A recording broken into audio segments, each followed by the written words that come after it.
Hello, this is Christina Suter, and thank you for listening to our 5-minute audio. I talked in Long Beach in the month of June, specifically focusing on, of course, real estate, the crossover between the economy and real estate, and what is it that we're really expecting to see in 2015 and 2016. Do I feel like the market's almost over? The good, the bad, and the ugly? Or do I feel like we've got lots of time ahead of us? Listen to the first 5 minutes and enjoy this audio. Thanks for joining us for another For Investors by Investors Long Beach podcast. As always, we're proud to be your all-education real estate resource without any kind of sales pitch. If you'd like to attend one of our meetings in person, we meet on the last Thursday of the month at the Grand in Long Beach, California. You can RSVP on forinvestorsbyinvestors.com/Long Beach. To find more investment resources such as blogs and podcasts and content from other FIBI groups, you can go to forinvestorsbyinvestors.com and search our entire library. Now, on to the podcast. My name is Christina Suter, and I am here to talk about the economy. But first, so you guys have some clue as to why am I the lady standing up here, and let me tell you a little bit about me. So I started investing over 25 years ago. I was 17 at the time, and my mom was in Fort Health, and she gave me a house. And she said, I can't take care of it, but take care of it. So it worked out great. It worked in my favor in that I vended that to my godparents, who then bought it from me on an installment sale, and I used that money to roll over. But that was my first education on real estate, was my mom saying, bye, let me go take care of myself. And she did, and she was healthy for many more years before she passed away, which was great. So it was a good thing.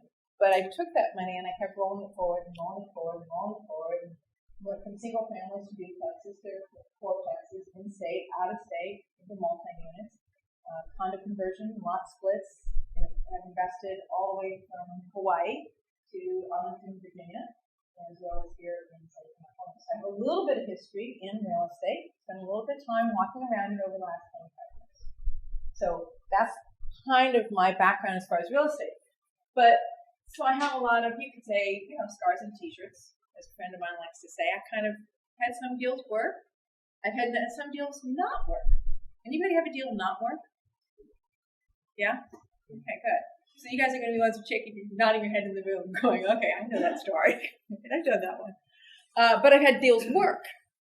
So, and I love real estate, and I feel like it's a beautiful form for both accumulating capital as well as bringing yourself cash flow. So I haven't walked away from it, and I don't intend to.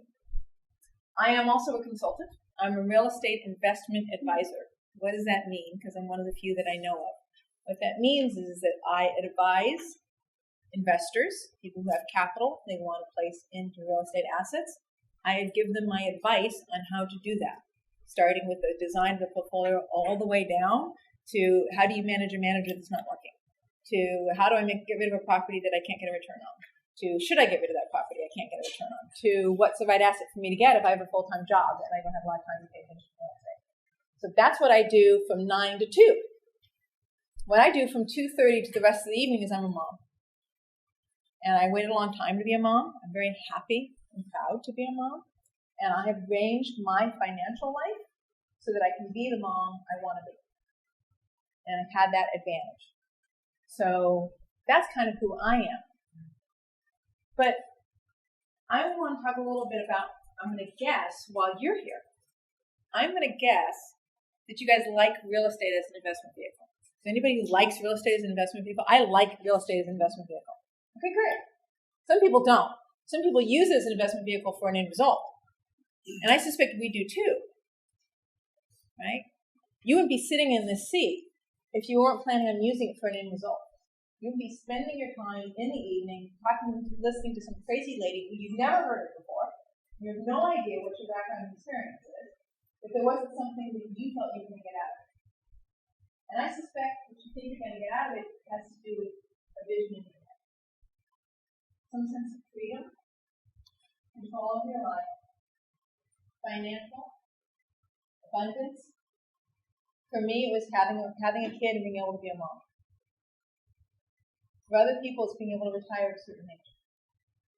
For other people, it's having enough wealth they can choose how they want to spend their time, or what charity they want. So I suspect that the reason why you invest in real estate isn't just we like real estate. I have Thank you for listening to this audio. I hope you appreciated these 5 minutes information about the economy. If you want to hear the whole hour-long presentation, then please like us on Twitter. We're doing a special exclusive release for our Twitter followers on this full audio.